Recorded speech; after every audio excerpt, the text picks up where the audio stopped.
know y'all heard of that show called The Bachelor. Flavor's the Black Salute! These videos are not for children. If you're a children, then piss off. Let the games begin. Hey there, it's your least favorite YouTuber, Infuso. Continuing this cycle of Celebreality. And I'll admit, I'm jumping the gun a little bit here. I did want to talk about these shows in order, and then go into how one led into the other. Fuck it.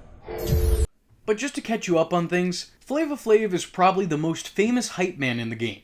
Which is no surprise. The man's personality is easily 9 times his size. Flav is like watching a cartoon character try to assimilate in with actual human society. He doesn't do it well, and I wouldn't want him to. And I think that's why I've always had love for Flav. The guy is an absolute character.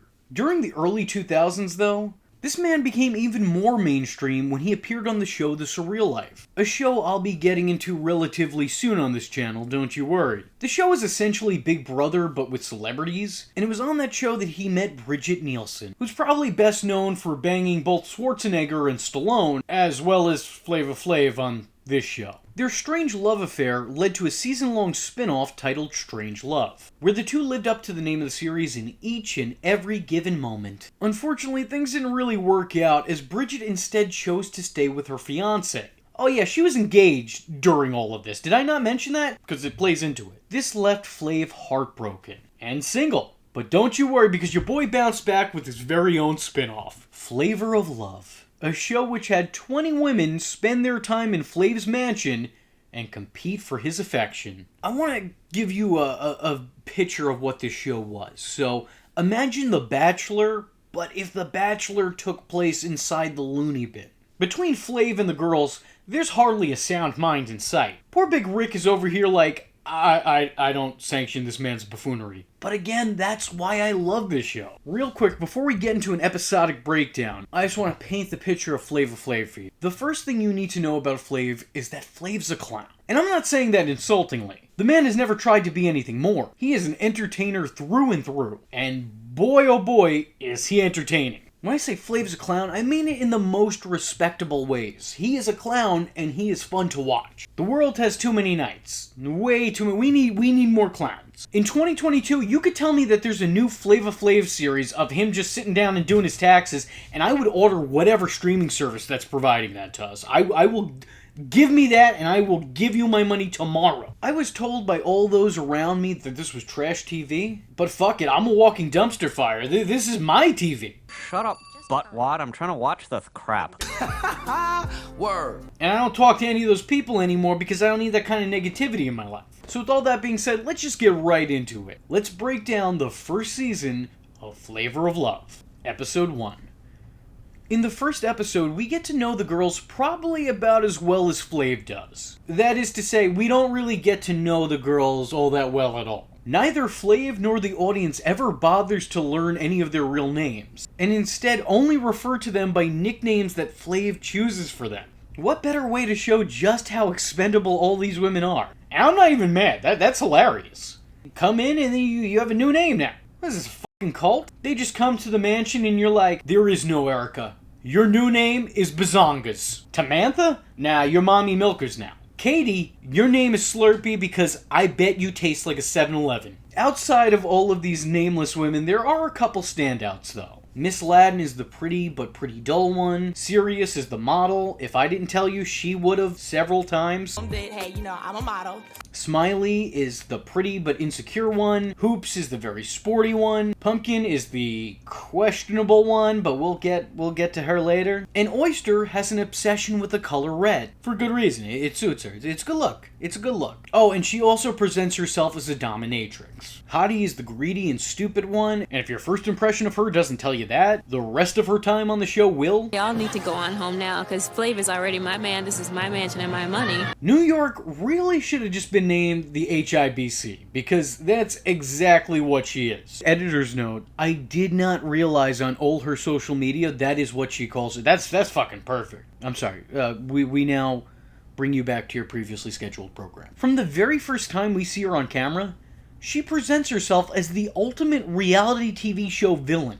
She's like the Thanos of these of love shows. Suffice it to say, we're going to be seeing her a lot. They present Rain as the crazy and confrontational one, and look, I'm not going to say that she isn't a little bit out there. But let's be real, she is perfectly in place. Who amongst these women seem entirely rational? They're competing for the love of Flav Flav! I think she's just a very emotional person, for better or for worse. Mostly for worse on the show, but it could go either way. She does cry a whole lot over nothing, but she also quickly makes friends that she's there for. The second night in, she's talking to a drunken Goldie like they're in a war together. Goldie, I will not let you get eliminated tonight. You look at me. You are staying in this mansion. I've known you for all of 2.5 hours, and I would give my life for you. And Goldie, by the way, is the fucking best. She was always my favorite on the show. She's who I wanted to win, but I secretly knew never would. I think she gives off that best friend vibes. I'm sitting here rewatching it 20 years later, and I'm like, oh, that's the homie. She was always my favorite. She's so perfectly goofy and weird, and has a great sense of humor. She seems like someone you'd actually want to hang out with. You know, somebody you want to share a drink with. Until later, because she shares too many drinks with herself and gets a little bit racial with her humor. But who amongst us hasn't made mistakes? Where else you gonna do my nails? You gonna do my nails? The episode is just 40 minutes of watching the girls get drunk, get to know each other, and hit on Flav. But who amongst us hasn't made mistakes? And it might be one of the best episodes just because of that. It's simple, but it's effective. The episode ends, of course, with an elimination, with Flav sending 5 ladies home. And then there were 15. Surprisingly, Flav winds up eliminating Cherry, who he did spend a good amount of time with and seemed to be enjoying her company, which I can understand why. But then he just gets rid of her at the end, which I cannot understand why. I don't get it. This confused me then, it confuses me now. But even more confusing is when she gets eliminated, she spends her last talking headshot shit-talking Goldie. Like, damn, what'd she do to anybody? Was it the racial humor? Because I think she just got drunk and said something stupid. That happens. I don't know, I understand you were going through emotions, but I just don't feel like Goldie deserved this. Oh, snap! Did she just hurl Chunks in the living room?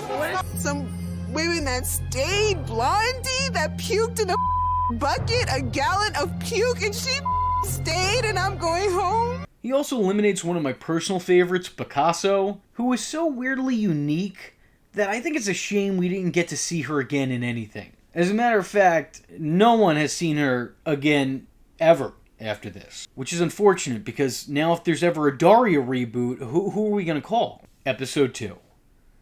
This episode starts off with drama between the girls in the house, which is a phrase you'll be hearing me say quite a bit in this cycle of Celebreality series. We see a brief war of states between New York and Georgia, and it seems like New York hasn't made a whole lot of friends in the house. But to be fair, the name of the show is Flavor of Love and not Flavor of Friendship, so... I give it to you. You got me there. Right. So... The only person in the house who seems to like her is her roomie, Miss Latin. But everyone else, not so much.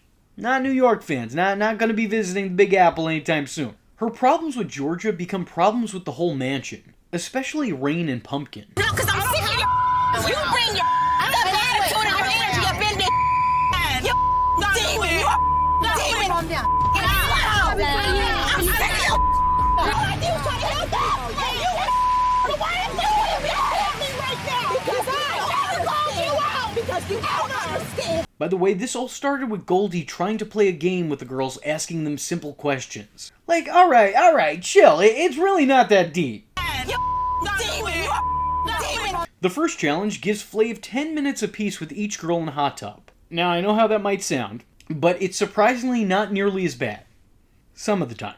The rest of the time, it's almost exactly what it sounds like. But, you know, made viewable for network TV. These women have to make themselves stand out and try to impress Flav to win the challenge. Okay, again, it's not as bad as it blatantly sounds. Seriously. Each girl has their own unique attempt to win Flav's affections, each one being very different from the next. Some girls try to be sexual, some girls try to be sensual, some girls are more sensitive, and then Georgia tries to hypnotize him or some shit. I don't know. Damn, Georgia, I thought you were the normal one. Yeah, they had us the first half, I'm not gonna lie. When all's said and done, Smiley, New York, and Miss Latin all win a date with Flav. But later on that same night, Pumpkin attempts to confront New York. Oh no, oh Pumpkin, no. The two girls go back and forth, and it gets to the point where Rain tries to step in and be the voice of reason. If this woman is the voice of reason, there is reason for concern. The girls separate the two before they come to blows. Not like that was actually going to happen, because neither one of them wanted that. They just wanted the drama that came along with the fight. But then Pumpkin goes to Flav crying. Yo, real talk here? Flav's actually dropping some words of wisdom. If it don't apply, let it fly. Print it out, put it on a fucking t-shirt. That is my new life's motto. If it don't apply, let it fly. Fuck, that's good. Thank you for that, Flav. I never thought I'd say I'm gonna live my life by a Flava Flav quote, but here we are. The next day prior to the date, Miss Latin accidentally reveals that she's still in love with an ex-boyfriend. The girls confront her and ask when they broke up, and she tells the girls they broke up a week ago. But wait, no, hold up. How long did it take for you to sign up to the show? Because I think that the casting process wasn't like a last-minute thing. All the girls, of course, note that that's kind of sus. I'm sorry for that. The fuck am I doing? I'm trying to sound relevant on a dying channel talking about a show from the early 2000s. What have I become? Flay takes the three girls out to a skating rink. Oh, come on, look at this. They got Big Rick in a headband. Ask me why I love the show. Ask me. Go ahead. New York spends most of her time intentionally falling around to get Flav to pick her up. And he happily obliges as that gives him a chance to feel her up. Those are his words, by the way, not mine. I was more than glad to try to teach New York how to skate because that brought her body closer to my body. And I've been wanting to feel physical. When the girls come back home, Hottie decides to confront Miss Latin and ask her about her ex-boyfriend, causing drama at the dinner table.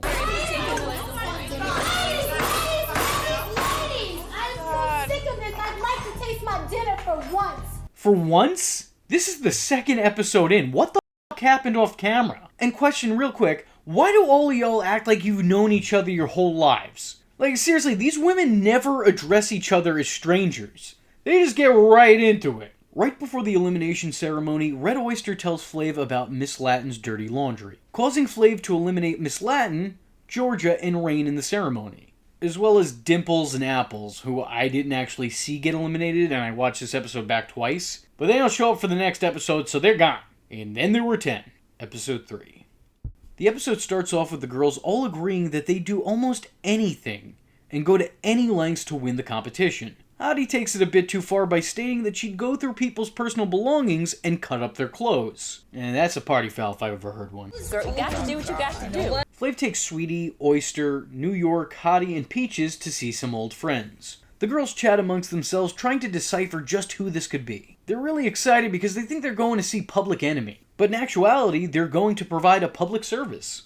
Flav wants these women to take care of the elderly. Probably because in about 4 years' time, he will be one of them. You know, this man is out here not just looking for a wife, he's looking for a caretaker. Flav isn't just looking for Miss right now, he's looking for Miss help me change my diaper right now. Man is trying to use his head and his heart. While the rest of the girls either rise to or tolerate the occasion, New York is just straight up not having a good time. Sweetie winds up winning a one-on-one date with Flav, and the man takes her out to Red Lobster. And now Sweetie's straight up not having a good time. This guy is out here making Public Enemy money and taking women to Red Lobster. We must protect Flava Flav at all costs. During the date, Flav makes a mess of himself, which is something that's gonna happen many a time. Flav eats in ways that I have never seen an actual human eat. Like, this is something out of a comedy, which makes me believe that Flava Flav is not a real person. During the date, Sweetie tells him that she wants to take things slow, to which Flav understands, but basically also asks, how slow are we talking about here? I just don't move that fast. I hear you, but I don't want you to move that slow either. Meanwhile, word around the house is that Sirius is only around to try and further her modeling career, which does seem like a little bit of a strange tactic. What, was Tyra Banks not hiring at the time? Next Top Model was already filled up for the year, it was mid-season or something? I'm not sure what Flavor of Love is going to do for your modeling career. And the rest of the girls try to teach Pumpkin how to dance like, and I am quoting the show directly here, like a black girl. Why are we still here? Just to suffer? Every night. The fun, however, is cut off when New York decides to confront Hottie, because her jacket is missing. and Hottie's already admitted to being up for taking people's clothes. And the whole house shows up to attend this event as if it was taking place in Madison Square Garden. We got a packed house. We got a packed room here. And look at them. Look at them. They're enjoying this as much as we are. And why wouldn't they? They got front row seats. It's at this point in time that Hottie drops this famous line. I'm just jealous because all of my friends that know me tell me that I remind them of Beyonce. So you can all... And the room bursts out in laughter. Laughs are had, boobs are shown, and middle fingers are raised. The next day, the remaining women who didn't go on a date with Flav are scheduled to go on a date with him today. But New York has a problem with that, becoming pouty because she feels that she deserves another date with Flav. Smiley offers her spot on the date, but New York rudely declines because she thinks it'll make Smiley look good, and New York doesn't want any part in that. And whereas the girls from the first date met some of Flav's older friends, the next 5 girls meet some of his younger ones. Goldie, Pumpkin, Sirius, Hoops, and Smiley manage a kid's birthday party. Excuse me, mismanage a kid's birthday party. I'm joking. In all seriousness, they do a pretty good job. With Pumpkin maybe doing the least good of a job, but still, you know, adequate. Funnily enough, a kid pukes on Goldie, but she handles herself well, knowing that it was only 2 episodes prior that she was the one doing the puking. You know, circle of life. Sirius wins the date, ironically, considering that she doesn't think she's good with kids, and also ironically because Pumpkin is supposed to be good with kids. And meanwhile, the only person Flav hassles a little bit is Pumpkin. And she takes it super seriously because I'm a substitute teacher and a cheerleading coach. I'm a substitute teacher and a cheerleading coach. I'm a substitute teacher and a cheerleading coach. When everyone gets back home, New York starts shit with Hoops. And Hoops is having none of it. Oyster spies on Flav's date with Sirius, because she's now his rat. Again, his words, not mine. Oyster spies on Flav's date with Sirius, which takes place in the backyard of the mansion. Oh, come on, Flav. You took Sweetie out to Red Lobster. What? Now you just taking this chick to the backyard? What, is there not a local Olive Garden? Applebee's wasn't open? You need to stop lowering these women's standards, man. You just gotta draw the line in the sand somewhere. Take her out to a McDonald's. I don't know. This just seems like the lowest effort you could possibly put into a date. During the date, Sirius brings up her career. And I shit you not, she mentions that she brought her portfolio with her. Well, actually, I brought you my portfolio so that you could look through it. You know, everybody has their little, oh, I'm this, oh, I'm that, and a lot of people can't back it up. Ma'am, this is a Wendy. Serious? Are you serious? Is this a date or a job interview? After the date, Oyster proceeds to tell him, what the date probably should have already told him, that Sirius is only serious about being a model. Also, by the way, Sirius busts out this line at some point in time. I do feel attracted to Flav at this point. He's an intellectual, and that's my thing. I mean, look, I know the guy had that one good line in the last episode, but I wouldn't exactly say this man's a scholar. You cannot tell me that you're sincere here. Really, I hope the modeling thing works out for you, because this acting shit, it ain't for you. At the elimination, Sirius and Peaches go home. Also, I gotta say, this last line from Peaches was really a self-fulfilling prophecy, wasn't it? I'm nervous that he'll not give me the proper time to get to know him. And then there were 8. Episode 4. In the next episode, Flav introduces the remaining ladies to his mother. As you do when you've known these women for all of 6 days and they're still competing for your love. Mama Flav, of course, takes the girls out to church.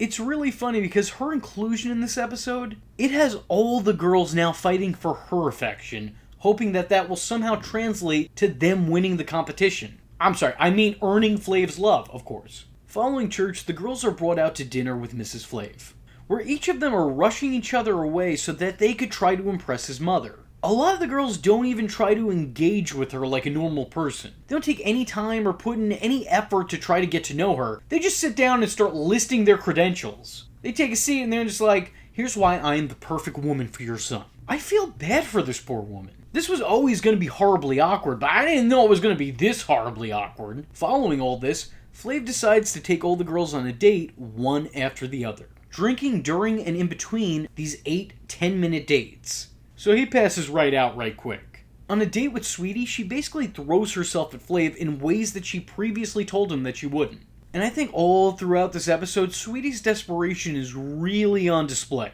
she's just doing too much. You know, do less. Do much less. Do what you were doing before. It was working. It was fine.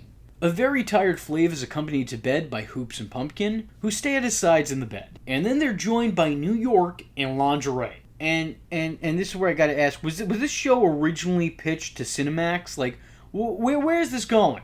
Well, nowhere apparently. The next day the women are told that whoever could make the best chicken in 30 minutes wins a date with Flav and his mom. The women for the most part do well under this pressure, but not all of them. I mean, sure, yes, Sweetie has a mental breakdown because she's traumatized by her grandmother killing a rooster that pecked her when she was younger, and having a complete phobia of dead chicken carcasses.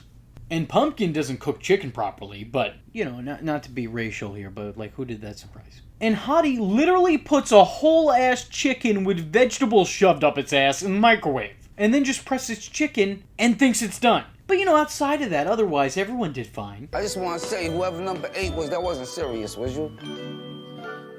Hoops wins the challenge and goes on a date with Flav and his mother. While Flav's mom bonds with Hoops, Flav eats in ways I've never actually seen another human being eat outside of a comedy. Like, this dude is always just shoveling food into his mouth and clenching down on food, leaving crumbs everywhere. The guy's a total man-child. Again, these things sound mean, but the truth of the matter is that all these things actually endear me to Flav. Hoops ends up leaving a good impression with Flav's mom. Unfortunately, Flava Flav himself, a far worse impression. Sweetie gets eliminated in the elimination ceremony because Flav questions just how real she is. And she is having none of that. Sweetie goes off on Flav and his decision making and proves her realness by talking with a fake-ass accent. One time with him, that's a joke. So he left a lot of jokes in there. So, Flav, you're I'm sorry, none of that sounded remotely natural. You cannot convince me that that is the way this woman talks. Or the way that anybody talks. And then there were 7. Episode 5. Flav's journey to find love has only just begun, and already, it's almost over. We're at the halfway point of the season now. Flav takes the remaining women to Las Vegas to do what else but gamble? As if they're not already taking enough of a gamble by risking their integrity and pride by being active participants in Flavor of Love. The women get dressed up nice, except Hottie, who isn't even sure what time period she's in, and I'm not even sure what planet she's on. But I'll tell you what, I'm not looking to find out. The women try their hand at gambling to become Flav's good luck charm. New York wins, earning her first one-on-one time with Flav. The two go out for some champagne and food, but apparently tongue was the only thing on the menu. Meanwhile, the girls go out to a strip club because, you know, we gotta keep it interesting somehow for the viewers. But all the girls seem like they're having a good time. Back at the date, New York tells Flav that she loves him, which is a perfectly reasonable thing to tell somebody after knowing them for a couple of days. But Flav starts to worry that New York might be a little bit too jealous for him. He basically says, hey, I'm Flavor Flav, I don't care that I'm pushing 50, I'm gonna hook up with other women. And she's like, yeah, that's fine, I'm just gonna hate this theoretical bitch you're hooking up with regardless, and I won't be nice about it. The two are just speaking 2 different languages to brick walls. But never mind that, we're up for another challenge, and this next challenge is ridiculous. The women have to appeal to each of Flav's senses. This includes a blindfolded Flav smelling them, like straight up sticking his nose in between their chest, them singing for him, letting him taste them, letting him touch them, and then having them perform in front of him in front of a white screen. Smiley and New York are head-to-head in almost every challenge. But Smiley's full-on striptease is what earns her a date with Flav. So Flav takes Smiley to his jacuzzi. Of course. Back at the mansion, Oyster asks Hottie who she wants to go home, to which she replies New York. And they're having this conversation literally right in front of New York, who is cutting up a steak. And look, I don't know about you, but I don't know if I would feel so bold as to talk this shit when the woman is in my eyesight with a knife. I'm not saying that she would do anything, I'm just saying I'm not willing to take that risk and find out. New York and Hottie exchange words, and none of them are pleasant. Although a big plus, surprisingly, nobody is stabbed. But yo, real quick, shout out to Oyster for giving us this moment as she just sat there watching her creation. Unfortunately, afterward, Oyster gets a call from her family telling her that her father was in a serious car accident. It's because of this that she quits the show and nobody gets eliminated. And then there were 6. Episode 6. Episode 6 starts off with Flav calling some of the girls into his room after seeing Hottie on an older episode of Blind Date. It's because of this he starts to suspect some of the women may not be here for him, but instead they're there to be on TV. Oh, you don't say! Oh my god, people do that? He then decides to have these women interrogated by a special friend. That friend winds up being none other than his former flame, Bridget Nielsen. Now, I would put a timer on the screen to count down how long it takes for this to get awkward, but it's pretty much just awkward right out of the gate. Bridget makes it very, very clear early on that she still has feelings for Flav, and she nearly flips the fuck out when she hears some of the girls have been sleeping in Flav's bed. She then subjects the girls to a lie detector test, with her asking all the questions. Some personal highlights for me is Bridget Nielsen asking Pumpkin if she's ever seen Red Sonja. She says yes, but the real answer is no, so it's good to know that Pumpkin's really just like the rest of us. And Hottie failing the test with falling colors. She failed every damn question on the test. She lied about every single one of her answers. I don't know how this works, but back in my day, if you failed tests, you got held back. She needs to be sent backwards somehow. Like she should somehow show up in the Surreal Life Season 3. Or at least send her off to some kind of charm school of some kind. Following the lie detector test, Bridget takes the girls out to eat. And of course, that ends terribly. I don't even understand what happened. Bridget just sort of randomly picks a fight with Hoops, despite the fact that Hoops was almost entirely truthful in the lie detector. Why wasn't she squaring up with Hottie like this? Like, you're directing all this energy to the wrong person. That's the thing about the show. These women simply being in each other's line of sight seems to be enough to set them off. Like, I'm not complaining, I'm commenting. It's entertaining to me, but I'm still very confused as to how it happened. The following day, Flav and Bridget go out. And it's there that Bridget delivers the results of the lie detector and gives him the rundown of the night's events. Bridget's advice to Flav is that none of these girls are right for him. This one's too young, this one's too big, this one's too... not Bridget. She clearly doesn't want to see Flav move on. And she clearly doesn't want to see him make a move on any of these women. They say their goodbyes and Flav decides it's time to talk to the girls one-on-one to try to get the truth. Smiley comes clean of her career choices, telling him that she used to dance, but she neglects to tell him about her feelings for her ex-husband. And all the other girls, they don't say a thing. Smiley also mentions that New York has told her that she's too weak to be with Flav, and she says this to Flav, to which New York takes some serious offense to. I totally trusted New York. I thought I could trust her with, like, my innermost, deepest thoughts. Why? Why though, Smiley? You're far too trusting. New York is basically if I didn't come here to make friends was a person. How could you not see that? New York and Smiley have a shouting match. Because at this point, I think New York is contractually mandated to fight one woman per episode. They go back and forth with Smiley testing the VH1 mics, and also her own lungs with how loud she can scream. And then it's time for the elimination ceremony. And because she's a complete liar and was very clearly there for the money since day one, Hottie is eliminated. He also sends Smiley home just because he feels that she needs to get over her ex. Which is weird because, like, she was clearly trying to. I mean, Smiley has an ex. One. Singular, un, past tense. But you currently had 20 women you were all actively pursuing at once. I don't know, it just doesn't add up to me. And then there were 4. Episode 7. The following episode, Flav sends a note telling the girls that he'll be taking Hoops and Pumpkin out on a date. And taking New York and Goldie out on a date the following day. This, of course, sets off New York, who has a mental breakdown because she wasn't picked first. I imagine dodgeball was very tough for her growing up. Flav takes Hoops and Pumpkin to a resort in Cali, where the two women have a very friendly competition for Flav's attention and affection. Between making some interesting yoga poses and sharing mud baths, Flav is just out here having the time of his life. Oh, and check out Big Rick's resort look. He does so very little in this show, and yet he adds so much to it. I think one of my favorite scenes from these dates is Flav feeling both girls up in a very public pool. One of Flav's favorite parts of the date, though, is him taking both women into the showers, which, you know, I'm not going to show here because it might be a little bit too hot for YouTube. But believe me, it happens. He takes the two out to dinner after, where Pumpkin professes that she has absolutely no idea what it is Flav is saying half the time. You know, but like, who needs communication in a relationship when you have money and a Viking helmet? I mean, to be fair to her, I don't think anybody really knows what Flav's saying half the time. Hoops claims to, but I just think that she's pretending to be nice. Flav's day-to-day speech is like an Ultimate Warrior promo. You have no idea what's being said, but you can't help but listen. Anyway, Pumpkin slips Flav a note saying that she wants some one-on-one time with him, as she's yet to have it. And Flav takes Pumpkin upstairs for a nightcap.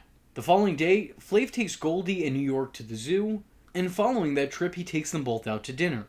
But surprisingly, Flav spends most of his time flirting with Goldie. She becomes the focal point of his night, with Flav practically straight up ignoring New York in favor of her. Of course, naturally, he and Goldie leave New York alone to eat, which, naturally, she isn't too big of a fan of. We're really seeing a whole different side of Goldie. This is pretty late into the game, but she stepped her game up. After the date, Goldie, Pumpkin, and Hoops, who are all friends in the show, celebrate their dates with Flav, while New York angrily glares from the balcony away. But that celebration falls short at the elimination ceremony, where Flav tells Goldie that he only sees her as a friend. So he sends her packing. As you can imagine, there's far less cheering before the credits. And then there were 3. Episode 8. Flav decides to meet the families of the 3 remaining girls, and has actually gone out of his way to contact them behind the girls' back, which is a big no-go for me. Lesson to be learned here, guys: if you're ever in a situation where you have 20 women competing for your love in a giant mansion on a show produced by a former music channel, do not randomly invite their parents over to get to know them better. It's not cool. Alright? Alright, good talk. Flav starts off by meeting Pumpkin's mother, and he takes her and her daughter out for pedicures, as you do. Pumpkin's mother and Flav both seem to have their own set of questions for the other, but all seems to be going surprisingly well, until Flav asks her mother how she feels about her daughter being on TV, to which she replies, this isn't the first time. And I love how desperately Pumpkin tries to backtrack and tell the truth. She's like, no, I haven't done any of this. And she pulls out a whole ass resume of TV shows that she has done. Street Smarts and Family Feud. Friend or Foe. John Walsh Show. Blind Date once. Like, she went down a list. I'm not, like, trying to get on TV. Yeah, I'm not trying to get on TV. I'm succeeding at getting on TV. Flav feels some type of way about it, which, completely understandable, considering that he literally just kicked Hottie out for not telling him she was on Blind Date, and Pumpkin sat there and said nothing. Like, Pumpkin was also on Blind Date, but in addition to like 7 or 8 other shows out at the time too. I specifically remember seeing her show up in an episode of Next. After that, next up is Hoops' mother. And again, New York is not pleased. She's once again upset for not being asked first and is feeling some type of way about being a potential afterthought. Which, you know, I don't think is accurate because I don't think that he was thinking about you at all. Not before or after anything. Hoops' mother shows up and, no way. That is not someone's mother. That's an older sister. Whole family just has some great ass genes. They're doing much better in life than I am. Flav brings Hoops and Hoops Sr. to the only place Flav can dress the way that he does and not be questioned for it. Medieval times. And here's what's crazy. Flav and Hoops' mom actually bond. And that bond makes Hoops very nervous. And she should be. Because by the end of their time together, I half expected Flav to give her Hoops' clock. Hoops actually even says that her mom would probably go for it. And then her mom comes in later and completely confirms it. Back home in the car, Hoops' mother was kind of failing me. Yeah, my mom's all flirty. I mean, she didn't, do anything behind my back, but I know she would go for it. I just wanted to have a good time, that's all. Come to Michigan to see or tell me where you're at or whatever. I liked Flav when I first met him, but I really like him now that I've gotten to know him throughout the night. So if Nikki doesn't want him, I want him. Your moms! He spent some one-on-one time with Hoops later that night, to the dismay of both Pumpkin and New York. Then the following day, New York's mother and father visit the mansion. This is the first ever appearance of Sister Patterson, New York's mother. And this is not the last we'll be talking about this woman.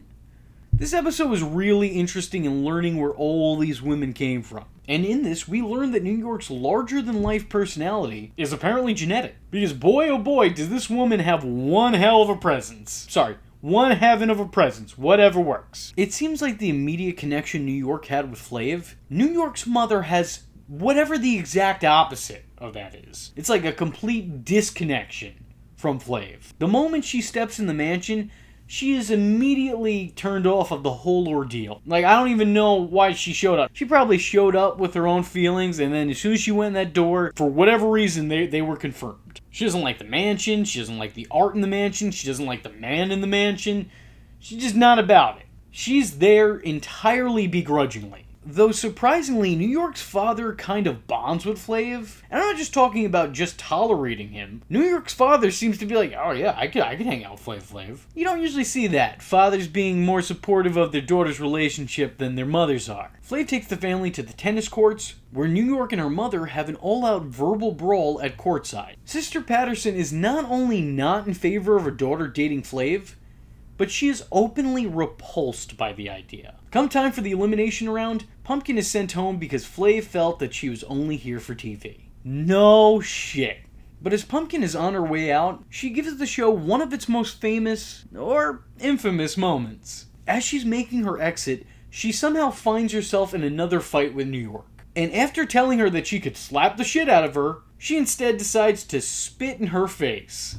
And she is tossed for her troubles. Thank you, Pumpkin, for that classless act and making reality television history. And then there were two. Episode 9.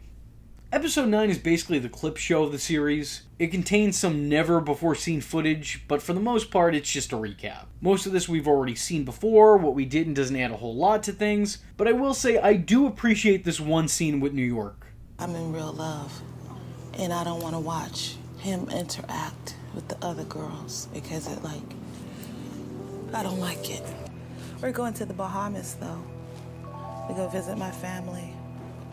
Don't tell anyone else, though. You didn't tell anybody that I was trying to come get you after the show? No. New York is not stationed in New York. She is out there. Somewhere. This whole episode is just like the hype package before a big fight. It goes through both the final two's time in the series up until that moment. It's the build-up. And I've articulated it the best I can, so let's move on to the finale. Episode 10.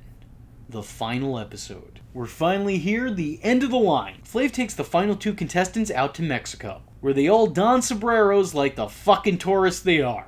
Tensions are pretty high, but considering this is the final two of the competition, yeah, that kind of checks out. And when these two women go out on a date with Flav and they're seated at a restaurant, they don't even hesitate going for the jugular. Like, the dinner table has become a war zone in a matter of T-minus 2 minutes. I kind of love that Flav sort of gets neglected a bit in favor of these two just trading insults at each other. And they're both trying to make their case why they're right for Flav, but neither one of them is saying why they're a good pick, why they're a good match with him. Instead, they're just throwing dirt in their opponents' faces, explaining why the person going up against them is a bad choice. This is like watching American politics. I learned nothing about either party by the end of it, but I really enjoyed the shit show while it was going on.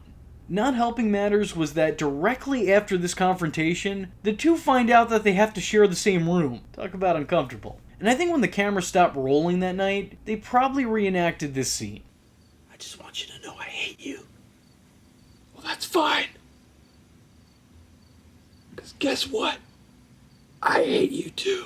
Flav and New York go out on their date first, which she seems very pleased about, considering that she's been option B for most of the series thus far. The two share a date, which goes pretty well, and ends with New York spending the night with Flav, where I imagine they sat on his bed and talked about their feelings. Oh no, I'm sorry, I misread what I wrote. Where they sat on his bed and got all feely. The next day, Flav goes out on a date with Hoops, and similarly, they look like they're having a great time. Despite this, the two dates are really different. With New York, it almost seems like the two were on a vacation and enjoying each other's company. But with Hoops, it seems like the two went on an adventure together and enjoyed each other's company. Ultimately, he had a really great time with both women, so he's still not sure who he's gonna pick. And neither was I the first time I watched this show. But I'll tell you this much, Preteen V was invested in this finale in ways his ADD having ass has never been invested in a show prior. I was on the edge of my seat. I wanted to know who Flavor Flav was gonna I don't know why I wanted to know that, but that was a question that went through my mind for weeks. Before the final round, the two girls go out to get themselves cleaned up. The whole segment is really just a tale of two cities. As Hoops gets a dress she doesn't really like, and a hairstyle that's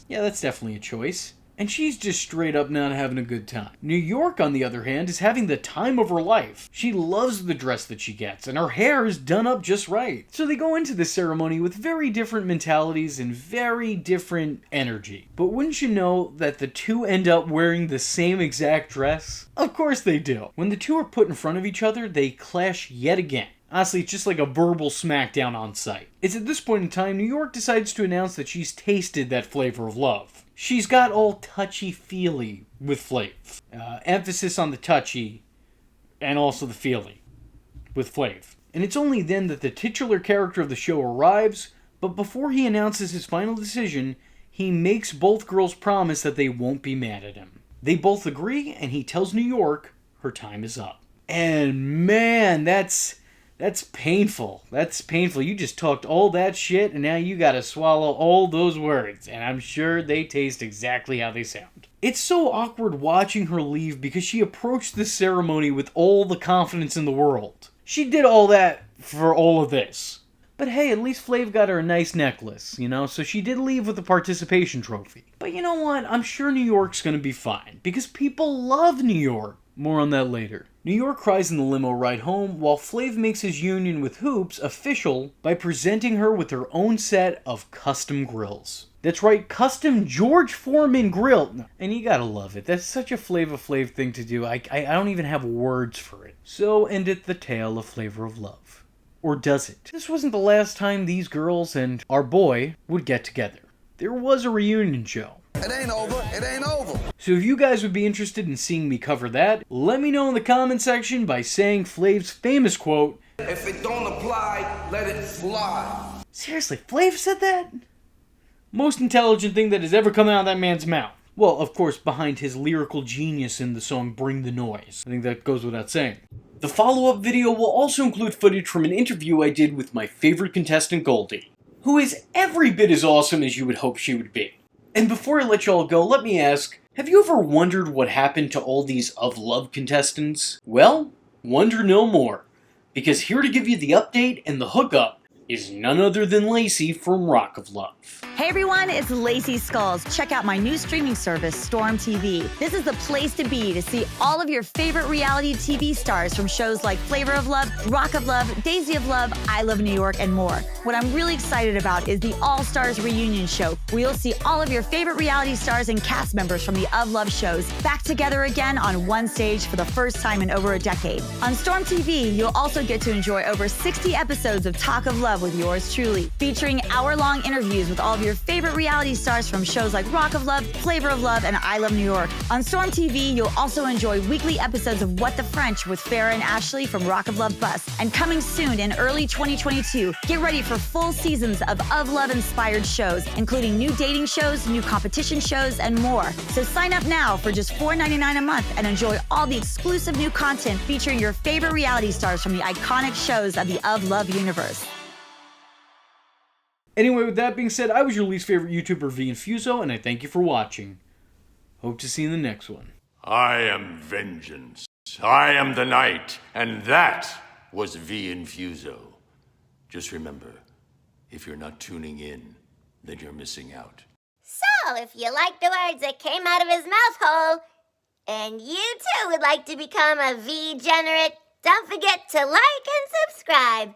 Thanks for watching, nerds! And if you're not joining the fun, you're in for one bad day.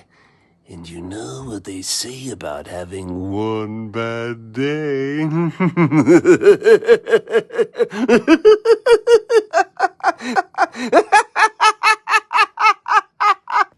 Catch him next time. Same bat time, same bat channel.